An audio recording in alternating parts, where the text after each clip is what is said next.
Video like जरूर कर लीजिए और ऐसे वीडियो लगातार फ्री में पाने के लिए चैनल को तुरंत सब्सक्राइब कर लीजिए और बेल आइकन को जरूर टैप कर लीजिए ताकि आगे भी सारे वीडियो आपको मिलते रहे। यूट्यूब में फॉलो करते हैं तो प्लीज ये वाला फ्री टेलीग्राम चैनल जरूर ज्वाइन कर लीजिएगा। सारे नोटिफिकेशन सारे अपडेट यहीं पे आते हैं, ध्यान रखिए।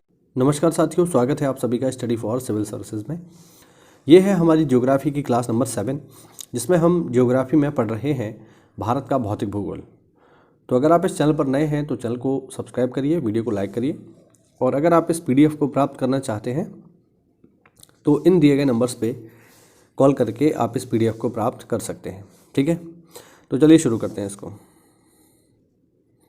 हमने बात करी थी भारत के जो भौतिक क्षेत्र हैं उनके बारे में, और इसमें हमने पढ़ा था कि भारत को मुख्य रूप से 3 से 4 या 5 भागों में विभाजित किया जाता है, जो आपके सामने है, आप देख सकते हैं यहाँ पर। ठीक है, साफ साफ लिखा हुआ है कि भारत को 4 प्राकृतिक क्षेत्रों में विभाजित किया गया है। उत्तर का पर्वतीय क्षेत्र, इसके अलावा विशाल मैदान, तीसरा प्रायद्वीपीय पठार तथा चौथा है तट एवं द्वीप। ठीक है, तो इसको हमने लास्ट क्लास में पढ़ लिया था। आज हम इसमें जो पहला टॉपिक है उत्तर का पर्वतीय प्रदेश, उसकी आज हम चर्चा करने वाले हैं। यह है भारत का नक्शा, जिसमें आप देख पाएंगे जो भारत का उत्तरी पर्वतीय क्षेत्र है, जिसमें आपको हिमालय पर्वत श्रृंखला दिखाई देती है। आज उस क्षेत्र की बात होगी। तो देखो लिखा हुआ है साफ साफ कि उत्तर पर्वतीय प्रदेश को 3 भागों में बांटा जा सकता है। पहला है ट्रांस हिमालय या तिब्बत हिमालय, दूसरा है हिमालय पर्वतीय प्रदेश तथा तीसरा है पूर्वांचल की पहाड़ियाँ। तो 3 हिस्सों में इसको बांटा गया है, एक एक करके इन सब की बात होगी। पहला है यहाँ पर ट्रांस या तिब्बत हिमालय लिखा हुआ है। इसका अधिकांश हिस्सा तिब्बत में स्थित होने के कारण इसे तिब्बत प्रदेश भी कहा जाता है। इसका निर्माण जीवाश्म वाले समुद्र अवसाद से हुआ है। इसकी निचली परत टर्शिया ग्रेनाइट से बनी है। इसका मुख्य विस्तार जम्मू कश्मीर राज्य में हिमालय के उत्तर में है। इसकी लंबाई 365 किलोमीटर है। इस भाग में वनस्पतियों का अभाव है। इस प्रदेश की 3 श्रेणियां हैं। इसे 3 भागों में बांटा जाता है। कौन कौन सी हैं यहाँ पर आप देख सकते हैं, तीनों के नाम लिखे हैं। पहली है काराकोरम, दूसरी है जास्कर, तीसरी है लद्दाख। चलिए अब इनकी बात होगी।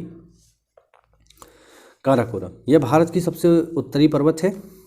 इसे उच्च एशिया की पीठ भी कहा जाता है, या फिर यहाँ पर इसे उच्च एशिया की रीढ़ भी कहते हैं, ध्यान रखना। भारत की सबसे ऊंची चोटी गॉडविन ऑस्टिन या माउंट केटू, जिसकी ऊंचाई है 8611, इसी में स्थित है। काराकोरम की नुब्रा वैली में ही सियाचिन ग्लेशियर है, ये भी ध्यान रखिएगा। इसके नीचे आपको मिलेगी लद्दाख। यह काराकोरम के दक्षिण में स्थित है। लद्दाख श्रेणी का पूर्वी भाग कैलाश श्रेणी कहलाता है। ध्यान रखना, कैलाश श्रेणी वही है जहाँ पर होती है प्रसिद्ध कैलाश मानसरोवर की यात्रा।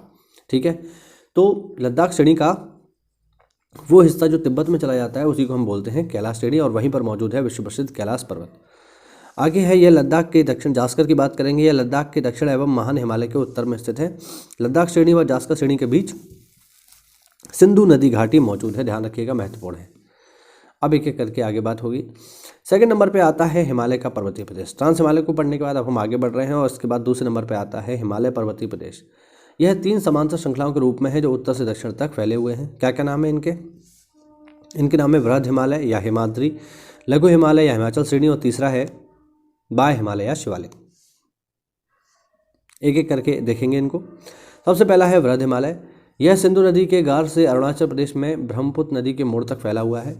विश्व की सबसे ऊंची चोटियां इसी श्रेणी में पाई जाती हैं। माउंट एवरेस्ट या सागर माथा इसकी सबसे ऊंची चोटी है। इस श्रेणी के मध्य भाग से गंगा, यमुना और उसकी सहायक नदियों का उद्गम होता है।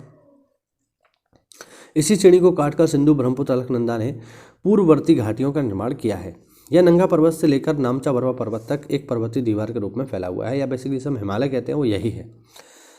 अच्छा, यहाँ पर एक शब्द आया है कि इन्होंने निर्माण किया है पूर्ववर्ती घाटियों का। तो इसको समझने से पहले आपको समझना पड़ेगा कि पूर्ववर्ती नदियाँ कौन कौन सी होती हैं। तो देखो साफ साफ लिखा हुआ है पूर्ववर्ती नदियाँ कौन है। ये वे नदियाँ हैं जिनका निर्माण स्थल खंड में उत्थान से पहले हो चुका है। इसका क्या मतलब हुआ? तो इसका मतलब साथियों ये हुआ कि ये वो नदियाँ हैं जिनका उद्गम हिमालय से पहले का है, यानी ये उस समय भी मौजूद थी जब हिमालय नहीं था। तो हिमालय के बनने से पहले भी ये मौजूद थी और आज भी मौजूद है, इसलिए इनको कहा जाता है पूर्ववर्ती नदियाँ। यदि नदी के मार्ग में स्थल खंड का उत्थान होता है तो पूर्ववर्ती नदी ऊंचे उठे हुए स्थल खंड को काटकर अपने पुराने मार्ग या घाटी को सुरक्षित रखती है। अब आगे देखते हैं। हिमालय का सर्वोच्च शिखर है माउंट एवरेस्ट। माउंट एवरेस्ट को साथियों तिब्बत में चोमोलुंगमा और नेपाल में सागर माथा के नाम से जाना जाता है, याद रखिएगा।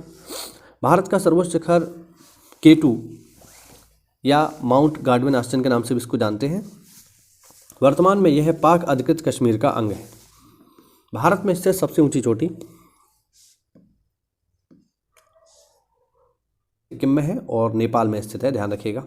आगे बढ़ते हैं। आगे है लघु हिमालय या हिमाचल श्रेणी। इसका मुख्य विस्तार मुख्य हिमालय के दक्षिण में है। इसकी चौड़ाई 80 से 100 किलोमीटर के बीच है तथा औसत ऊंचाई 3700 से 4500 मीटर के बीच में है। इसके ढालों पर कोणधारी वन व छोटे छोटे घास के मैदान पाए जाते हैं, जिन्हें कश्मीर में मर्ग कहा जाता है। ध्यान रखना, बहुत इंपॉर्टेंट बात है, ठीक है। मर्ग घास के मैदान कहाँ पाए जाएंगे, ध्यान रखना, कश्मीर में मिलेंगे आपको। किसका हिस्सा है, लघु हिमालय का हिस्सा है, ठीक है, या मध्य हिमालय का हिस्सा है, ऐसे भी कह सकते हैं। उत्तराखंड में इन्हीं घास के मैदानों को हम बोलते हैं बुग्याल या पयार, तथा मध्यवर्ती भागों में इन्हें कहते हैं दून अथवा द्वार, जैसे आपने सुना होगा देहरादून, है ना, कोटद्वार, ये सब। आगे लिखा हुआ है विवर्तन की दृष्टि से यह हिमालय प्राय शांत है। इसका मतलब यह हुआ कि शांत से मतलब है कि यहाँ पर बहुत ज़्यादा भूगर्भिक हलचलें, जैसे हम भूकंप की बात करें तो यहाँ पर बहुत ज़्यादा नहीं आते हैं। भारत के प्रसिद्ध स्वास्थ्यवर्धक स्थान शिमला, मसूरी, नैनीताल, रानीखेत, दार्जिलिंग इसी लघु हिमालय के निचले भाग में, अर्थात लघु हिमालय और शिवालिक श्रेणी के बीच में ही स्थित हैं। अब लघु हिमालय को बहुत सारे क्षेत्रों में बहुत सारे नामों से जाना जाता है। जैसे पीर पंजाल की बात करेंगे साथियों अगर हम, तो पीर पंजाल इसको बोलते हैं जम्मू एंड कश्मीर में। धौलाधार कहाँ बोला जाता है, हिमाचल में, ठीक है, हिमाचल प्रदेश में। नाग टिब्बा बोलते हैं उत्तराखंड में, और नेपाल में इसका नाम है महाभारत श्रेणी, ध्यान रखना, इंपॉर्टेंट बात है। चलिए आगे बढ़ते हैं। आगे देखो, शिवालिक या बाह्य हिमालय। शिवालिक श्रेणी लघु हिमालय के दक्षिण में अवस्थित है। इसका विस्तार पश्चिम में पंजाब के पोतवार बेसिन से